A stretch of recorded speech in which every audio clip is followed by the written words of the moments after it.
नमस्ते दोस्तों। आज हम कक्षा 8वीं किताब विसंत भाग 3 में से पाठ संख्या 1 से पाठ संख्या 7 तक MCQ प्रश्न करेंगे, जिसमें अपठित गद्यांश भी होंगे और अपठित पद्यांश भी होंगे। तो आइए वीडियो को शुरू करते हैं। हर एक प्रश्न का उत्तर देने के लिए आपके पास 10 सेकंड का समय होगा। प्रश्न संख्या 1, ध्वनि कविता के रचयिता निम्नलिखित में से कौन है? रामधारी सिंह दिनकर, सूर्यकांत त्रिपाठी निराला, रामचंद्र तिवारी, प्रभु नारायण।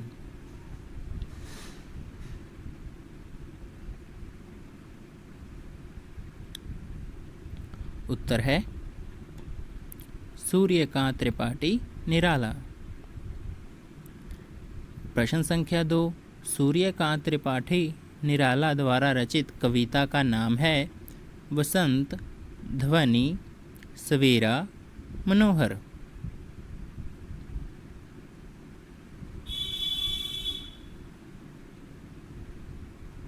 उत्तर है ध्वनि। प्रश्न संख्या 3, अभी किसका अंत ना होगा? वसंत का, कवि के जीवन का, प्रभात का, कलियों का।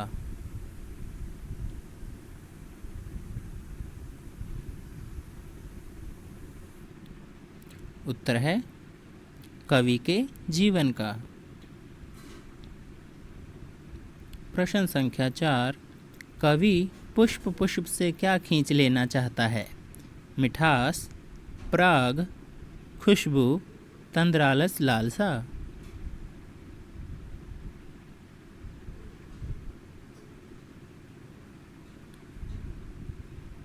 उत्तर है तंद्रालस, लालसा। प्रश्न संख्या 5, कलियां किसका प्रतीक हैं?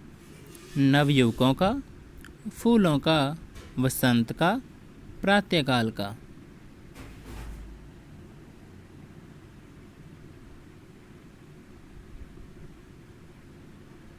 उत्तर है नवयुवकों का। प्रश्न संख्या 6, कवि पुष्पों को सहस हर्ष किससे सींचना चाहता है?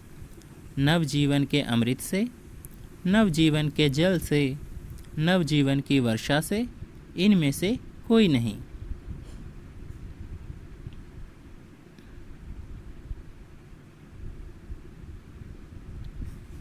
उत्तर है नवजीवन के अमृत से। प्रश्न संख्या 7, कवि खिले फूलों को कहाँ का द्वार दिखाना चाहता है? उपवन का, विद्यालय का, अनंत का, उद्यान का।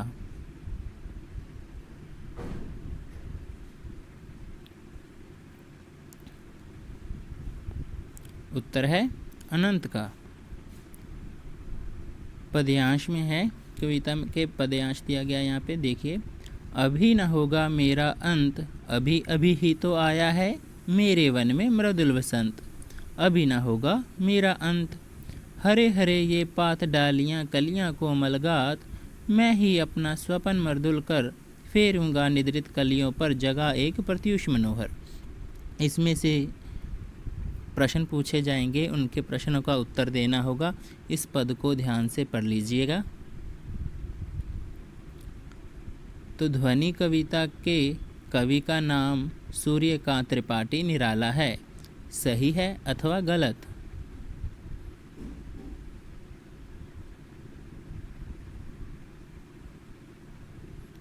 उत्तर है सही।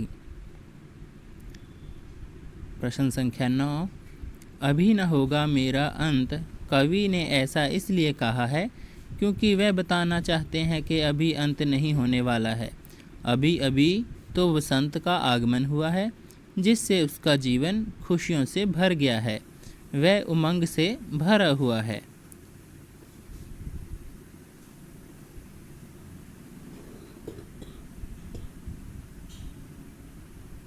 उत्तर है सही। प्रश्न संख्या 10, वन में मृदुल वसंत का अभिप्राय है वन रूपी जीवन में वसंत का आगमन ना होना। सही है अथवा गलत?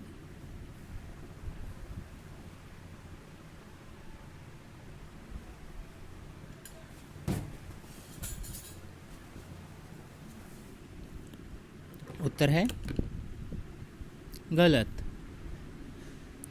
प्रश्न संख्या 11, वसंत के आगमन पर पेड़ों पर नए नए हरे हरे पत्ते निकल आते हैं, नई नई डालियाँ निकल आती हैं, जिन पर कोमल कलियाँ निकल आती हैं। सही अथवा गलत?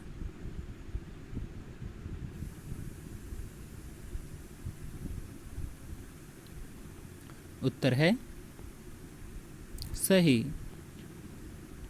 प्रश्न संख्या 12, वन कवि के जीवन रूपी उपवन का और निद्रित कलियां आलस में डूबे हुए नवयुवकों का प्रतीक हैं। सही अथवा गलत?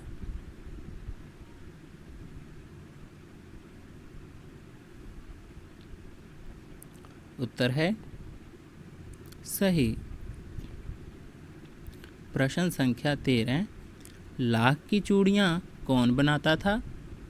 लेखक का मामा, लेखक, बदलू, डब्लू।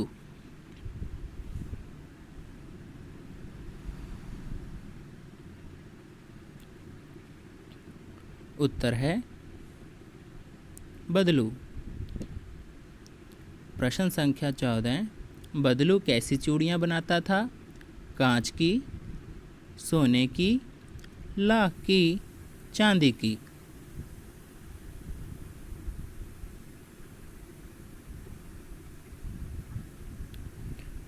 उत्तर है लाख की। प्रश्न संख्या 15, बदलू कौन था? कुम्हार, सुनार, मनिहार, धोबी।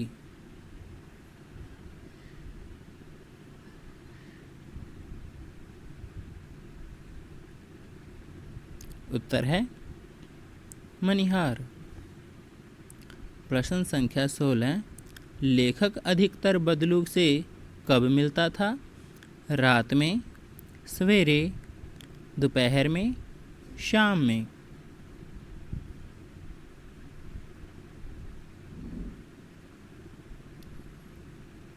उत्तर है दोपहर में।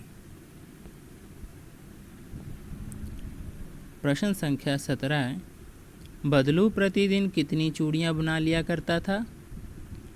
3-4 जोड़े, 4-5 जोड़े, 4-6 जोड़े, 6-7 जोड़े।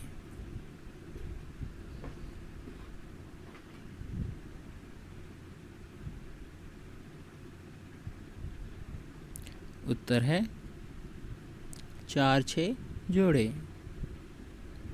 प्रश्न संख्या 18, बेलन पर चढ़ी चूड़ियाँ बदलू को कैसी लगती थी?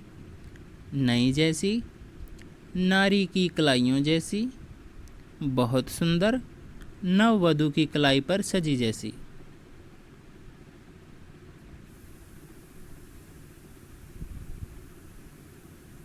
उत्तर है नववधू की कलाई पर सजी जैसी। प्रश्न संख्या 19, पिता की बदली होने का लेखक पर क्या प्रभाव पड़ा? वह उदास हो गया, वह मामा के घर ना जा सका, उसे नए मित्र मिले, मामा का घर नज़दीक हो गया।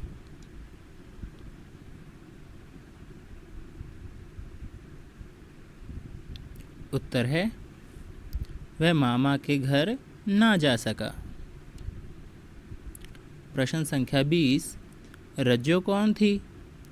लेखक के मामा की लड़की, लेखक के पड़ोसी की लड़की, बदलू की लड़की, इनमें से कोई नहीं।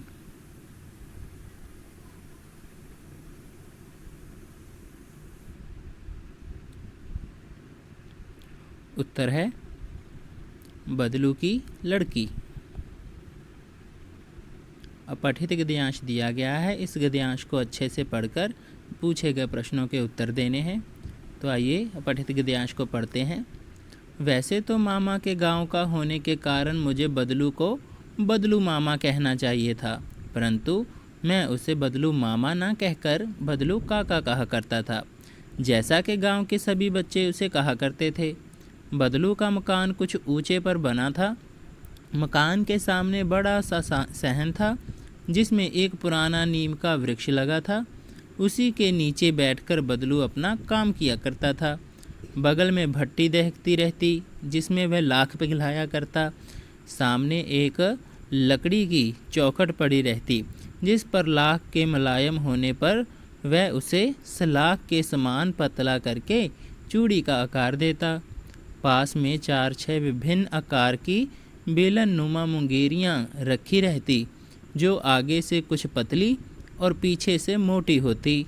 लाख की चूड़ी का आकार देकर वह उन्हें मुंगेरियों पर चढ़ाकर गोल और चिकना बनाता और तब एक एक कर पूरे हाथ की चूड़ियाँ बना चुकने के पश्चात वह उन पर रंग करता। अब इनसे गद्यांश से ही प्रश्न पूछे जाएंगे, उसका उत्तर देना होगा। प्रश्न संख्या 21, बदलू कहाँ का रहने वाला था? लेखक के गांव का, लेखक के पड़ोस के गांव का, लेखक के मामा के गांव का, इनमें से कोई नहीं।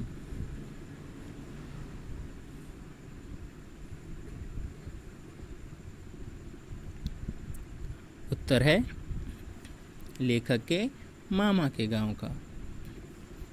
प्रश्न संख्या 22, लेखक बदलू को बदलू काका क्यों कहता था? क्योंकि वह लेखक के गांव का था, क्योंकि गांव के सभी बच्चे उसे बदलू काका ही कहते थे, क्योंकि वह इसी नाम से खुश होता था, क्योंकि वह लेखक का चाचा था।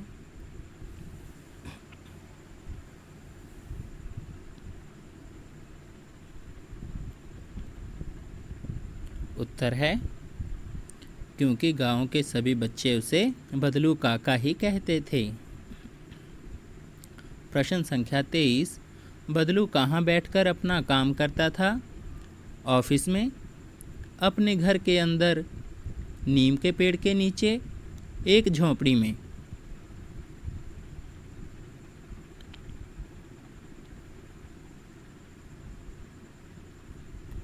उत्तर है नीम के पेड़ के नीचे।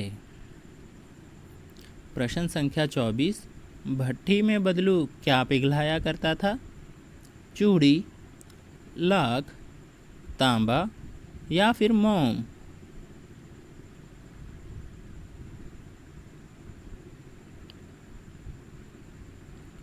उत्तर है लाख। प्रश्न संख्या 25, लाख की चूड़ियाँ बनाने के लिए बदलू किसका प्रयोग करता था? मोम, गोल बांस, बेलन नुमा मुंगेरियाँ, लकड़ी की कटोरियाँ?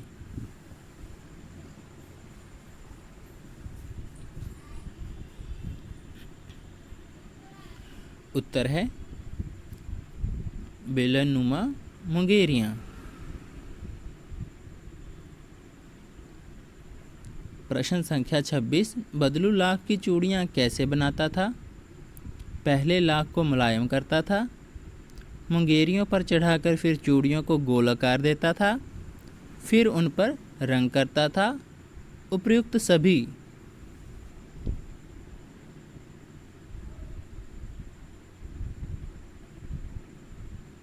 उत्तर है उपर्युक्त सभी।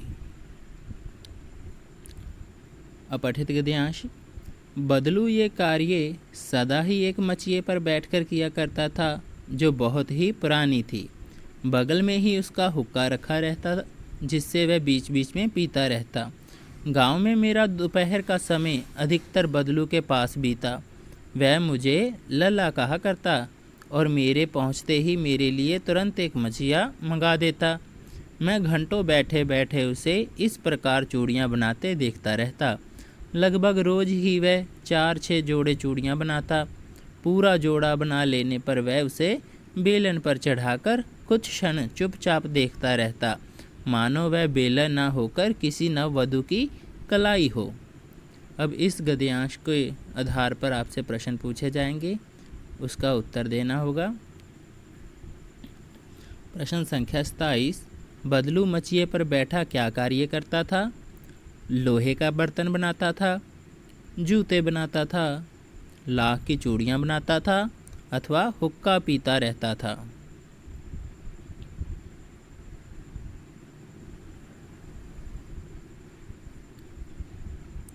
उत्तर है लाख की चूड़ियाँ बनाता था। प्रश्न संख्या 28, गांव में लेखक का अधिकतर समय कहाँ बीतता था? मामा के घर में, खेल के मैदान में, मामा के बगीचे में, बदलू काका के पास।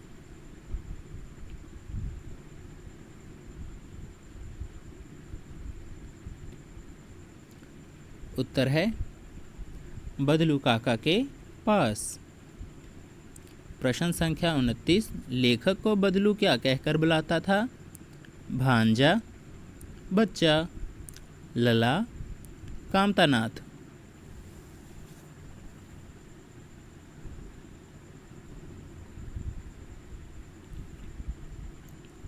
उत्तर है लला।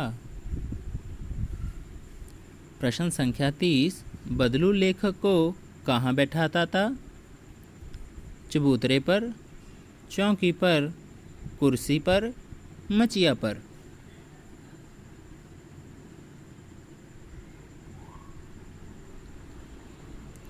उत्तर है मचिया पर।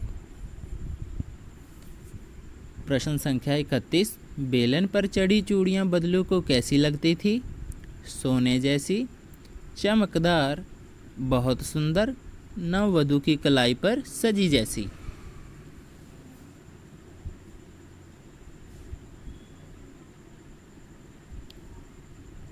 उत्तर है नववधू की कलाई पर सजी जैसी। अपठित गद्यांश, बदलू मनिहार था, चूड़ियाँ बनाना उसका पैतृक पेशा था और वास्तव में वह बहुत ही सुंदर चूड़ियाँ बनाता था। उसकी बनाई हुई चूड़ियों की खपत भी बहुत थी। उस गांव में तो सभी स्त्रियां उसकी बनाई हुई चूड़ियाँ पहनती ही थी।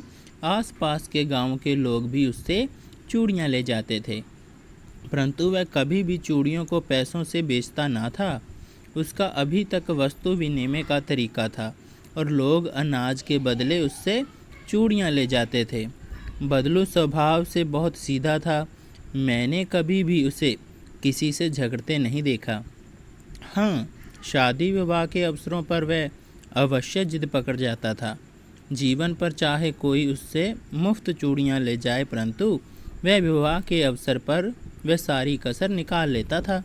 आखिर सुहाग के जोड़े का महत्व ही और होता है। प्रश्न संख्या 32, बदलू का पैतृक पेशा क्या था?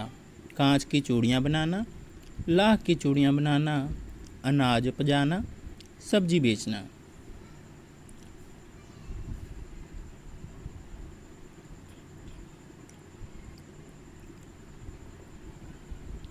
उत्तर है लाख की चूड़ियाँ बनाना। प्रश्न संख्या 33, वह चूड़ियाँ कैसे बेचता था? पैसे लेकर, अनाज लेकर, कोई भी वस्तु लेकर, इनमें से कोई नहीं।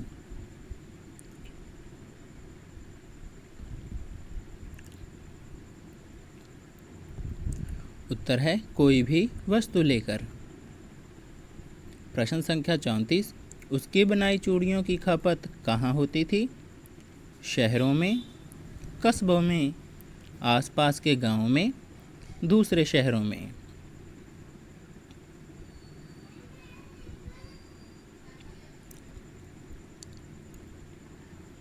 उत्तर है आसपास के गांवों में। प्रश्न संख्या 35, शादी विवाह के अवसर पर बदलू किस बात के लिए जिद पकड़ता था? चूड़ियाँ देने के लिए, वस्तुएं प्राप्त करने के लिए, अधिक पैसे लेने के लिए, मुफ्त चूड़ियाँ देने के लिए।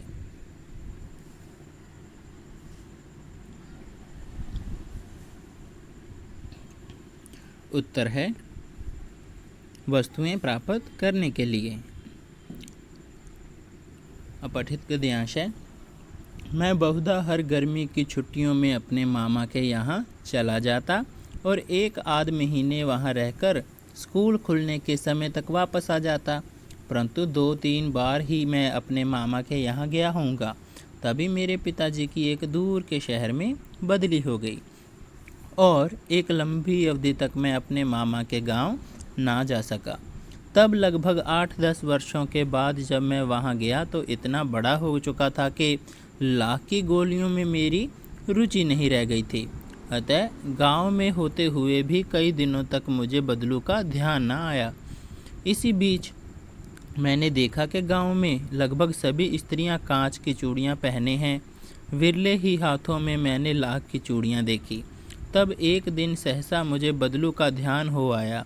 बात ये हुई कि बरसात में मेरे मामा की छोटी लड़की आंगन में फिसलकर गिर पड़ी और उसके हाथ की कांच की चूड़ी टूटकर उसकी कलाई में घुस गई और उससे खून बहने लगा। मेरे मामा उस समय घर पर ना थे, मुझे ही उसकी मरहम पट्टी करनी पड़ी। तभी सहसा मुझे बदलू का ध्यान हो आया और मैंने सोचा कि उससे मिलाऊं। अतः शाम को मैं घूमते घूमते उसके घर चला गया। बदलू वहीं चबूतरे पर नीम के नीचे एक खाट पर लेटा था। प्रश्न संख्या 36। लेखक लंबे अरसे तक मामा के यहाँ क्यों नहीं जा सका? क्योंकि उसका अब मामा के गांव में मन नहीं लगता था, क्योंकि वह अब विदेश में रहने लगा था, क्योंकि उसका मामा अब गांव छोड़कर बाहर चला गया था, क्योंकि लेखक के पिता का तबादला गांव से दूर हो गया था।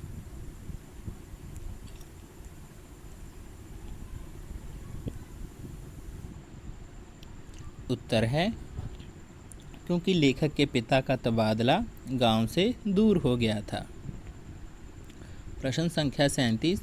लेखक प्रायः गर्मियों की छुट्टियों में कहाँ जाता था? दादाजी के घर, अपने मामा के गांव, अपने मित्रों के घर, कहीं नहीं।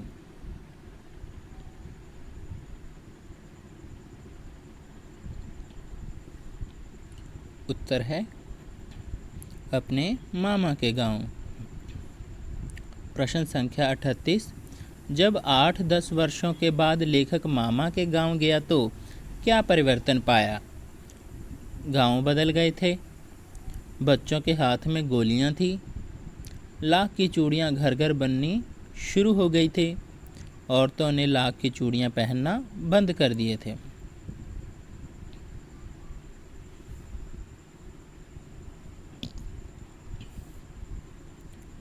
उत्तर है औरतों ने लाख की चूड़ियां पहनना बंद कर दिए थे। प्रश्न संख्या 39। मामा की छोटी लड़की को क्या हो गया था? वह आंगन में फिसलकर गिर गई थी, कांच की चूड़ी टूटकर उसकी कलाई में घुस गई थी, उसके हाथ से खून बहने लगा, या ऊपर दिए हुए सभी, उपयुक्त सभी।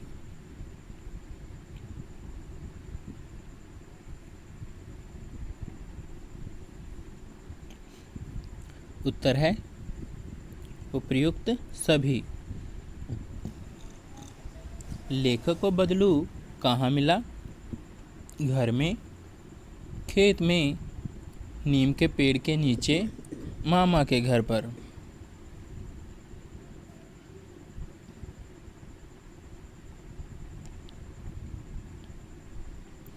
उत्तर है नीम के पेड़ के नीचे। अपठित गद्यांश है। अच्छा बेटी, लल्ला को 4-5 आम छांट कर दो, सिंदूरी वाले देना। देखो लल्ला कैसे हैं, इसी साल ये पेड़ तैयार हुआ है। रज्जो ने 4-5 आम अंजलि में लेकर मेरी ओर बढ़ा दिए। आम लेने के लिए मैंने हाथ बढ़ाया तो मेरी निगाह एक क्षण के लिए उसके हाथों पर ठिठक गई। गोरी गोरी कलाइयों पर लाख की चूड़ियाँ बहुत ही फब रही थी। बदलू ने मेरी दृष्टि देख ली और बोल पड़ा, यही आखिरी जोड़ा बनाया था। जमींदार साहब की बेटी के विवाह पर 10 आने पैसे मुझको दे रहे थे, मैंने जोड़ा नहीं दिया। कहा शहर से ले आओ। प्रश्न संख्या 41, रज्जो कौन थी? बदलू की पत्नी, बदलू की बेटी, बदलू की बहन, बदलू की भांजी।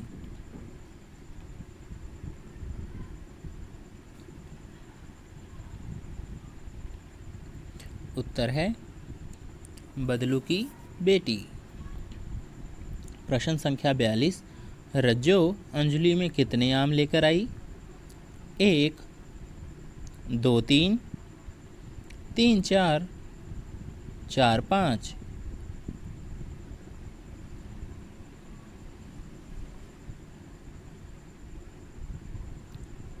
उत्तर है 4, 5। प्रश्न संख्या 43, रज्जो ने कैसी चूड़ियाँ पहन रखी थी? कांच की, सोने की, लाख की, चांदी की।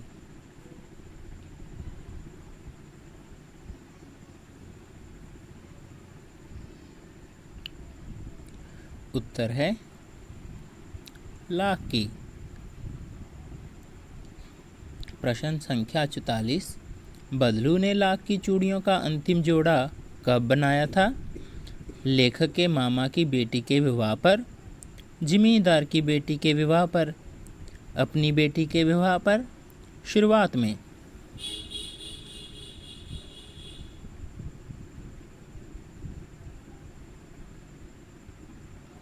उत्तर है जमींदार की बेटी के विवाह पर।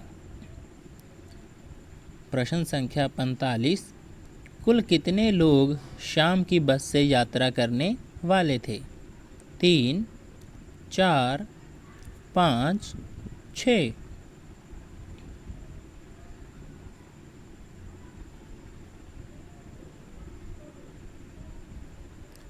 उत्तर है 5। प्रश्न संख्या 46, इस पाठ के लेखक कौन हैं? भगवती चरण वर्मा, राम शरद मित्र, कामतानाथ, हरिशंकर परसाई।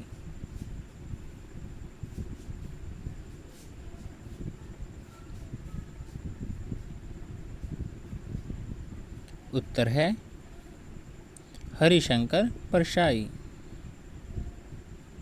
प्रश्न संख्या 47, पन्ना से सतना के लिए बस कितनी देर बाद मिलती है?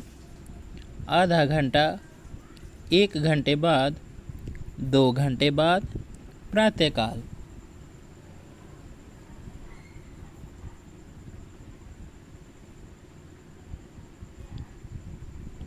उत्तर है 1 घंटे बाद। प्रश्न संख्या 48, ये बस कहाँ की ट्रेन मिला देती है?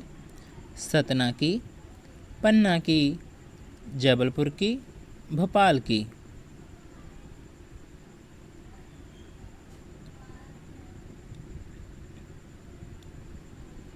उत्तर है जबलपुर की। प्रश्न संख्या 49, उस बस में कंपनी के कौन सवार थे? चौकीदार, हिस्सेदार, दावेदार, इनमें से कोई नहीं।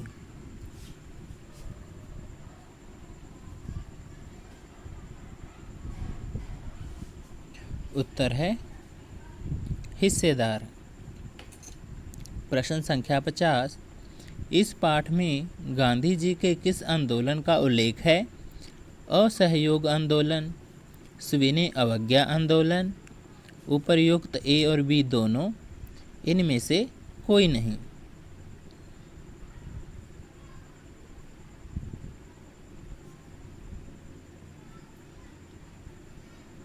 उत्तर है उपर्युक्त ए और बी दोनों। प्रश्न संख्या 51, लेखक हरे भरे पेड़ों को क्या समझता था?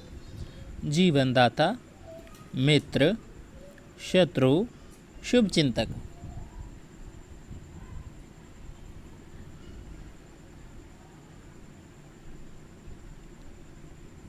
उत्तर है शत्रु। प्रश्न संख्या 52, समझदार आदमी रेखांकित शब्द क्या है?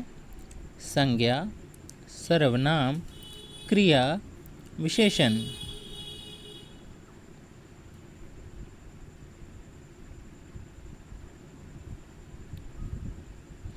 उत्तर है विशेषण। अपठित गद्यांश।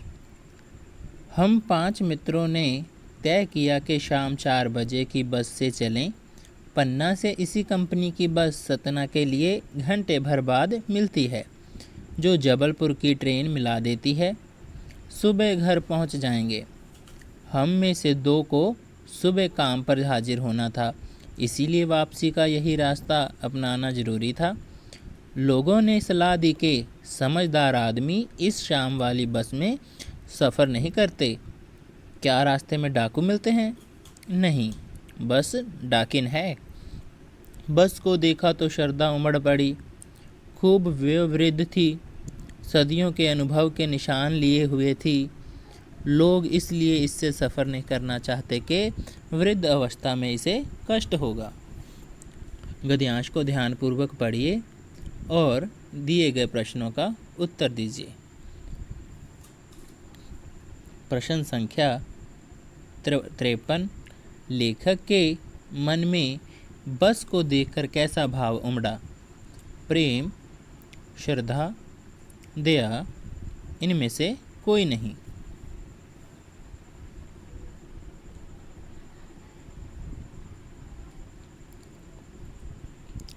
उत्तर है श्रद्धा।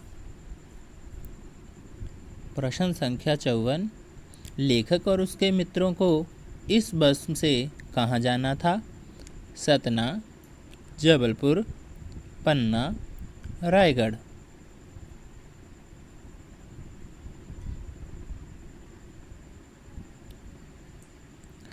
उत्तर है पन्ना। प्रश्न संख्या 55। यात्री इस बस में सफ़र क्यों नहीं करना चाहते थे? क्योंकि बस के चलने के आसार ही दिखाई नहीं देते थे। क्योंकि बस में सीटें बहुत कम थीं। क्योंकि बस अपनी जर्जर अवस्था के कारण कहीं भी धोखा दे सकती थी। इनमें से कोई नहीं।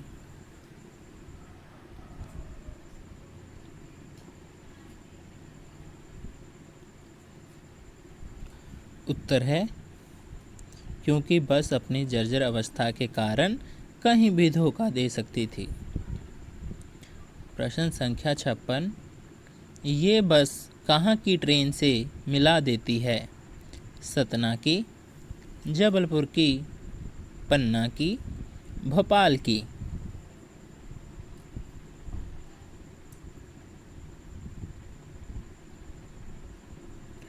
उत्तर है जबलपुर की। अपठित गद्यांश। इंजन सचमुच स्टार्ट हो गया, ऐसा जैसे सारी बस ही इंजन है और हम इंजन के भीतर बैठे हैं। कांच बहुत कम बचे थे, जो बचे थे उनसे हमें बचना था। हम फौरन खिड़की से दूर सरक गए। इंजन चल रहा था। हमें लग रहा था कि हमारी सीट के नीचे इंजन है। बस सचमुच चल पड़ी और हमें लगा कि ये गांधी जी के असहयोग और सविनय अवज्ञा आंदोलनों के वक्त अवश्य जवान रही होगी। उससे ट्रेनिंग मिल चुकी थी। हर हिस्सा दूसरे से सहयोग असहयोग कर रहा था। पूरी बस सविनय अवज्ञा आंदोलन के दौर से गुजर रही थी। सीट का बॉडी से असहयोग चल रहा था। कभी लगता सीट बॉडी को छोड़कर आगे निकल गई है, कभी लगता कि सीट को छोड़कर बॉडी आगे भागी जा रही है। 8-10 मील चलने पर सारे भेदभाव मिट गए।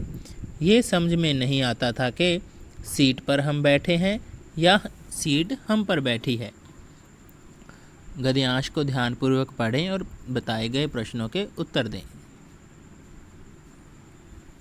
प्रश्न संख्या 57। इंजन सचमुच स्टार्ट हो गया। वाक्य में लेखक का कहने का अभिप्राय क्या है? बस की सुंदर स्थिति के कारण, ड्राइवर के दयनीय स्थिति को देखकर, बस की दशा और पहली बार में ही स्टार्ट होने के कारण, बस की हालत को देखकर।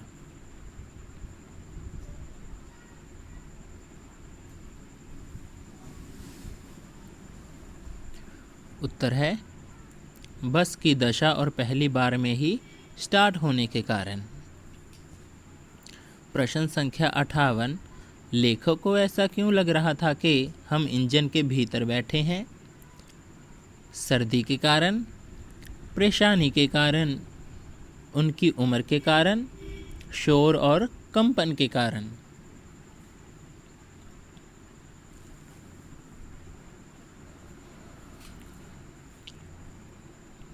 उत्तर है शोर और कंपन के कारण।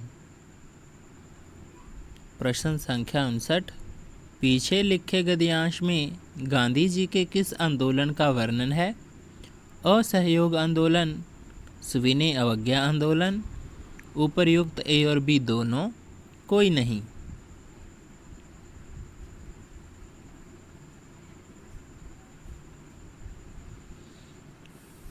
उत्तर है उपर्युक्त ए और बी दोनों। प्रश्न संख्या 60, गद्यांश में बस की दशा के बारे में क्या पता चलता था? बस अच्छी हालत में थी, बस की हालत दयनीय थी, बस खराब थी, पता नहीं।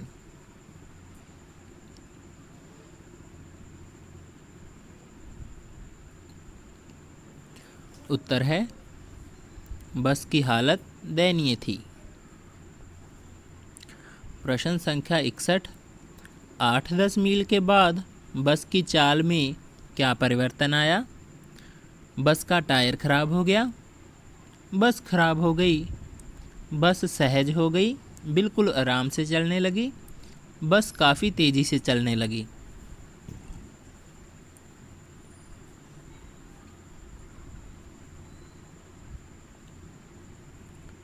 उत्तर है बस सहज हो गई, बिल्कुल आराम से चलने लगी। अपठित गद्यांश, बस की रफ्तार अब 15-20 मील हो गई थी। मुझे उसके किसी हिस्से पर भरोसा नहीं था। ब्रेक फेल हो सकता है, स्टीयरिंग टूट सकता है। प्रकृति के दृश्य बहुत लुभावने थे। दोनों तरफ हरे भरे पेड़ थे जिन पर पक्षी बैठे थे। मैं हर पेड़ को अपना दुश्मन समझ रहा था। जो भी पेड़ आता डर लगता कि इससे बस टकराएगी। वह निकल जाता तो दूसरे पेड़ का इंतज़ार करता। झील दिखती तो सोचता कि इसमें बस गोता लगा जाएगी। दिए गए गद्यांश को ध्यानपूर्वक पढ़ें और पूछे गए प्रश्नों के उत्तर दें।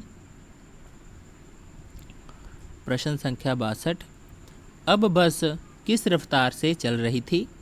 15 से 20 मील प्रति घंटा, 8 से 10 मील रफ्तार से, 10 से 12 मील रफ्तार, 4 से 5 मील रफ्तार।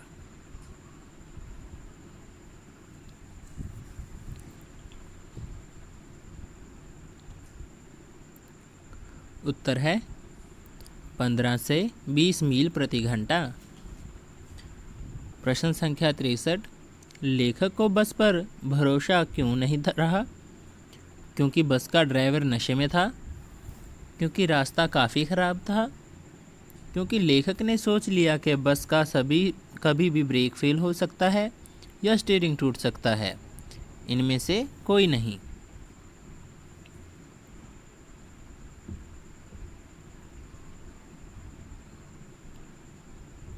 उत्तर है क्योंकि लेखक ने सोच लिया कि बस का कभी भी ब्रेक फेल हो सकता है या स्टीयरिंग टूट सकता है। प्रश्न संख्या 64, लेखक पेड़ों को अपना शत्रु क्यों समझ रहा था? पेड़ों के हरे भरे होने के कारण, पेड़ों के कारण रास्ता ना दिखने के कारण, पेड़ों से बस टकराने के भय के कारण, अत्यधिक छायादार होने के कारण।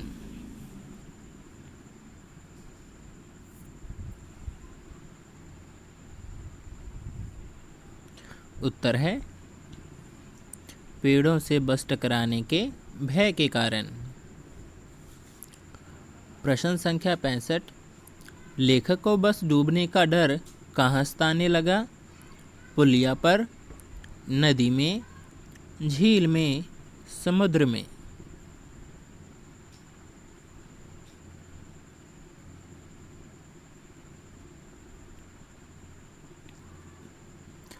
उत्तर है झील में। प्रश्न संख्या 66। गद्यांश में लेखक ने सड़क के दोनों किनारे का दृश्य कैसे प्रस्तुत किया है? दोनों ओर हरे भरे पेड़ थे जिस पर पक्षी बैठे थे। दोनों तरफ नदियां बह रही थी। चारों तरफ काले काले बादल आसमान में छाए हुए थे। दोनों तरफ झीलें ही झीलें थीं।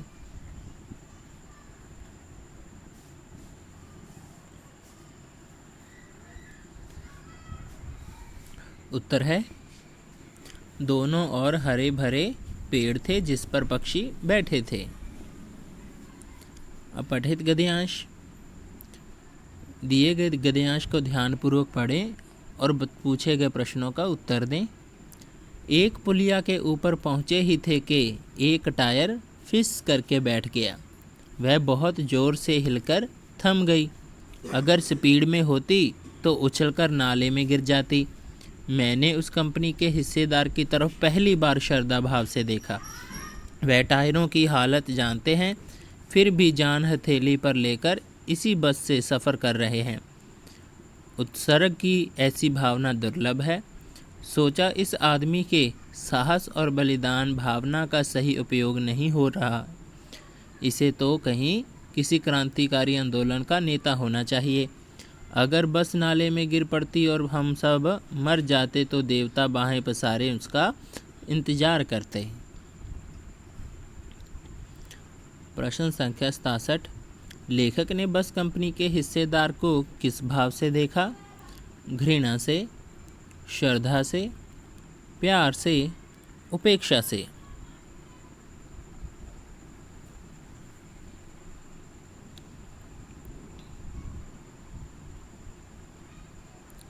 उत्तर है श्रद्धा से। प्रश्न संख्या 68। बस कहाँ खराब हो गई? झील के पास, एक गांव में, पुलिया पर, पुल के नीचे।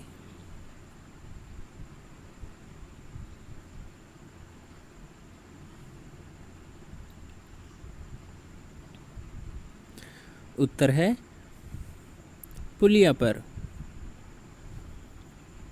प्रश्न संख्या 69। किसके साहस और बलिदान की भावना का दुरुपयोग हो रहा था? यात्रियों की, बस ड्राइवर की, कंपनी के हिस्सेदारों की, कंडक्टर की।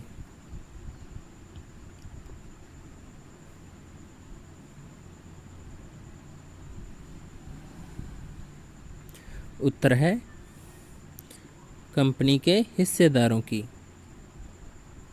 प्रश्न संख्या 70। लेखक के अनुसार क्रांति नेता में कौन से गुण होने चाहिए? ईमानदार और त्यागी, सच्चाई और साहस, त्याग और परोपकार, साहस और बलिदान।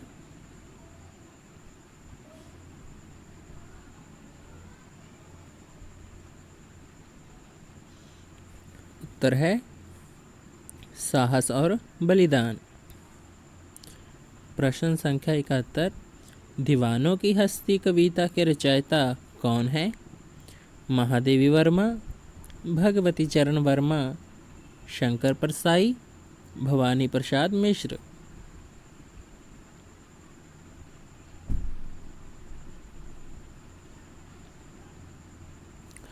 उत्तर है भगवती चरण वर्मा। प्रश्न संख्या 72। इस कविता में किसकी हस्ती की बात कही गई है? कवि की, दीवानों की, आम लोगों की, सभी की।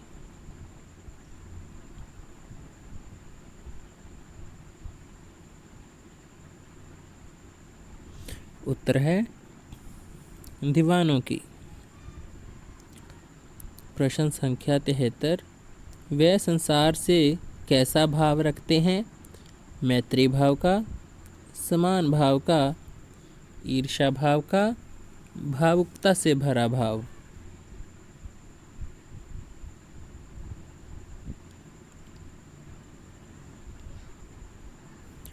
उत्तर है समान भाव का।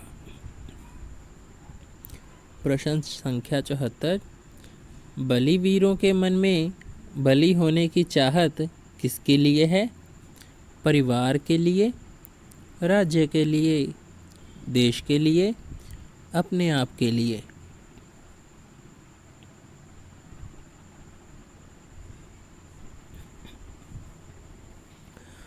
उत्तर है देश के लिए।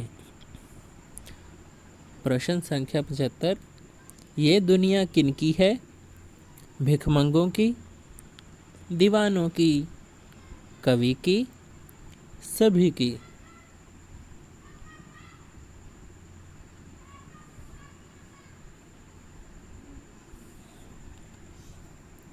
उत्तर है भिखमंगों की। प्रश्न संख्या 76, दीवानों को क्या पछतावा है? भिखमंगे बनने का, स्वच्छंद प्यार लुटाने का, लोगों को मस्त ना बना पाने का, कोई नहीं।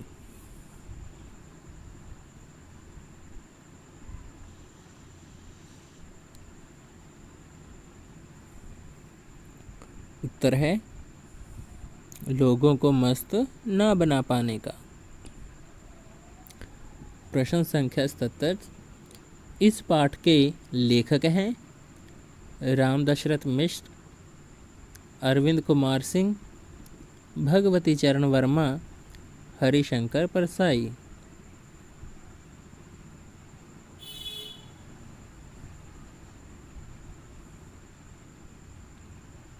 उत्तर है अरविंद कुमार सिंह। प्रश्न संख्या 78, पत्रों ने किन किन क्षेत्रों को प्रभावित किया है? कला के क्षेत्र को, राजनीति के क्षेत्र को, साहित्य के क्षेत्र को, उपर्युक्त सभी।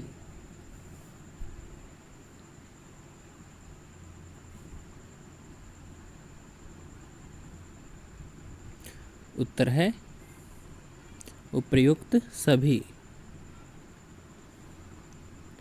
प्रश्न संख्या 79, संदेश पहुंचाने का काम कौन शीघ्र करने लगा? घोड़े, वायुयान, रेलवे और तार, कबूतर।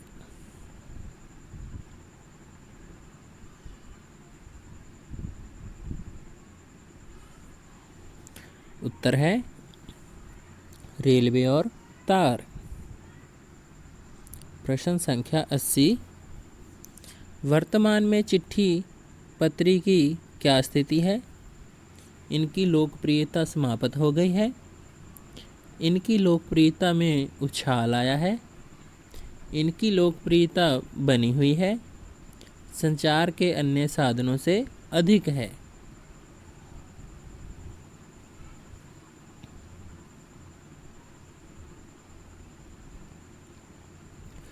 उत्तर है इनकी लोकप्रियता बनी हुई है। प्रश्न संख्या 81, भारतवर्ष में लगभग कितनी चिट्ठियां डाली जाती हैं? 3.5 करोड़, 5.5 करोड़, 4.5 करोड़, 6.5 करोड़।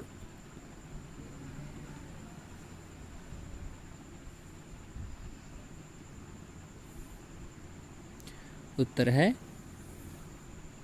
4.5 करोड़।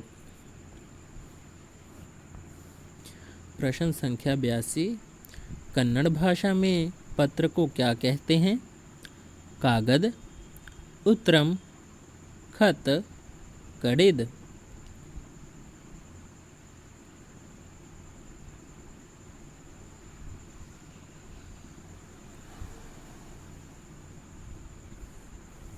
उत्तर है कागद। प्रश्न संख्या 83, भगवान के डाकिए कविता के रचयिता कौन है?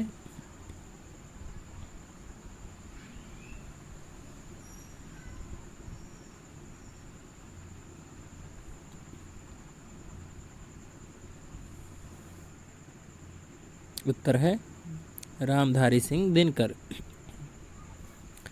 प्रश्न संख्या 84, इनके संदेश को कौन पढ़ सकते हैं?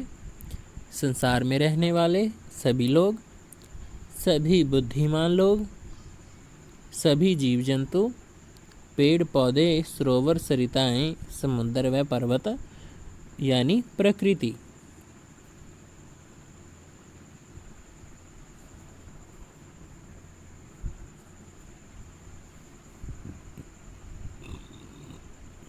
उत्तर है पेड़ पौधे, सरोवर, सरिताएं, समुद्र में पर्वत यानी प्रकृति। प्रश्न संख्या 85, भगवान के डाकिये इस संसार को क्या संदेश देना चाहते हैं? आपसी घृणा का, विश्व बंधुत्व का, भेदभाव ना करने का, निरंतर आगे बढ़ने का।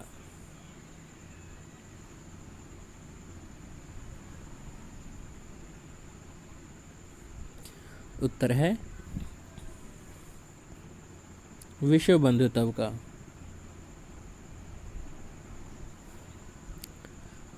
प्रश्न संख्या 86, एक देश की धरती द्वारा भेजा गया सौरभ दूसरे देश की धरती तक कैसे पहुंचता है? पक्षी के पंखों से, हवा द्वारा, उपर्युक्त ए और बी दोनों, इनमें से कोई नहीं।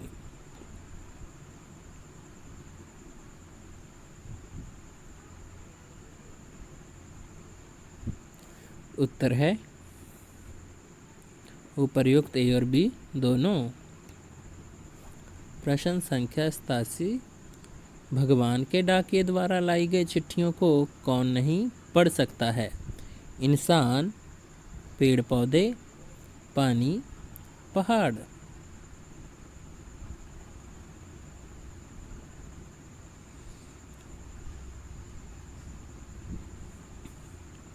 उत्तर है इंसान। अपठित पद्यांश, पक्षी और बादल ये भगवान के डाकिये हैं जो एक महादेश से दूसरे महादेश को जाते हैं। हम तो समझ नहीं पाते हैं, मगर उनकी लाई चिट्ठियाँ पेड़ पौधे, पानी और पहाड़ बाँचते हैं। दिए गए पद्यांश को ध्यानपूर्वक पढ़ें और पूछे गए प्रश्नों के उत्तर दें। प्रश्न संख्या 88, ये पद्यांश भगवान के डाकिये कविता से लिया गया है, सही अथवा गलत?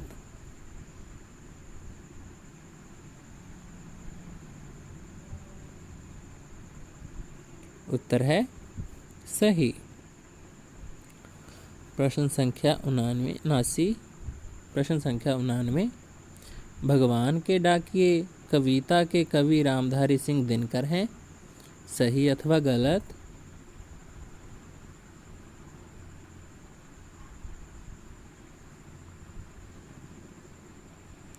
उत्तर है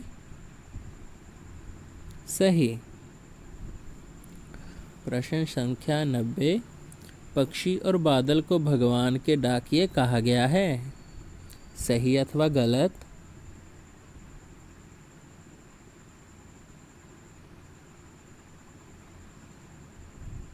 उत्तर है सही। प्रश्न संख्या 91, पक्षी और बादल रूपी डाकियों के संदेश पेड़ पौधे, सरोवर, पर्वत आदि पढ़ और समझ भी लेते हैं, लेकिन मनुष्य उसे समझने में असमर्थ रहता है, सही अथवा गलत?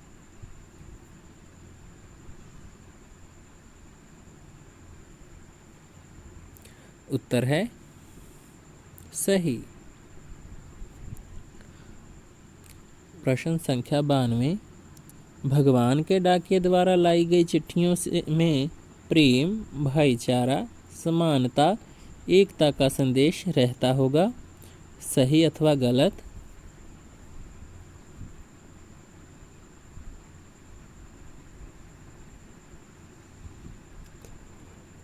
उत्तर है सही। प्रश्न संख्या 93, सौरभ यानी सुगंध हवा में तैरते हुए, पक्षियों के पंखों पर तैरता हुआ, दूसरे देशों तक नहीं पहुंचता है। सही अथवा गलत?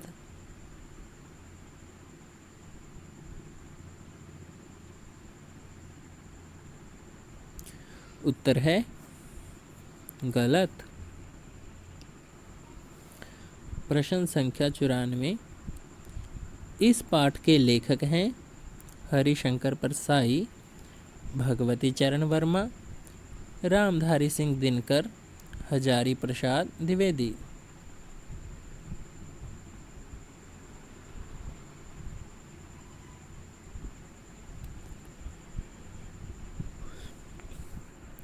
उत्तर है हजारी प्रसाद द्विवेदी। प्रश्न संख्या 95। आजकल समाचार पत्रों में क्या छपते हैं? ठगी एवं डकैती, चोरी और तस्करी, भ्रष्टाचार, उपर्युक्त सभी।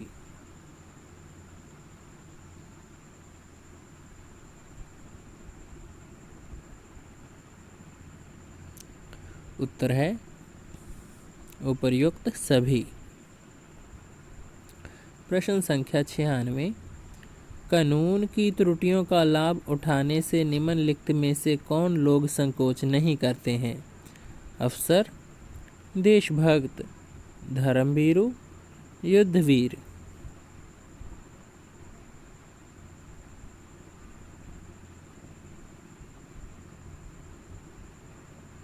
उत्तर है धर्मभीरू। प्रश्न संख्या 97। भारतवर्ष में किसके संग्रह को अधिक महत्व नहीं दिया जाता? धन संपत्ति, लोभ मोह को, काम क्रोध को, भौतिक वस्तुओं को।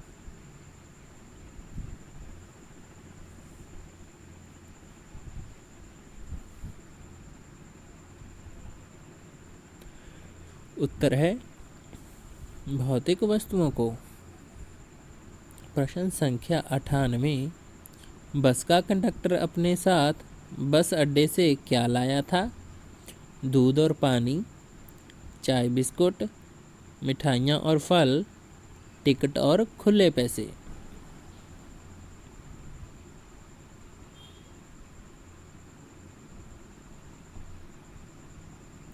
उत्तर है दूध और पानी। प्रश्न संख्या 99। लोग ड्राइवर के साथ क्यों मारपीट कर रहे थे? बस खराब होने के कारण, बस ना चलाने के कारण, कंडक्टर के चले जाने के कारण, बस गलत जगह खड़ी करने के कारण।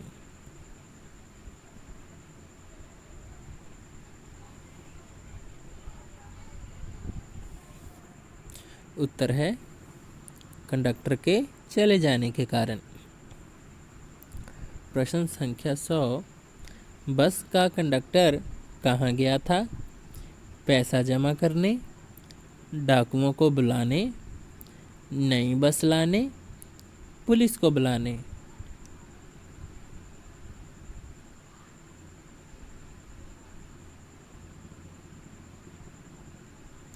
उत्तर है नई बस लाने।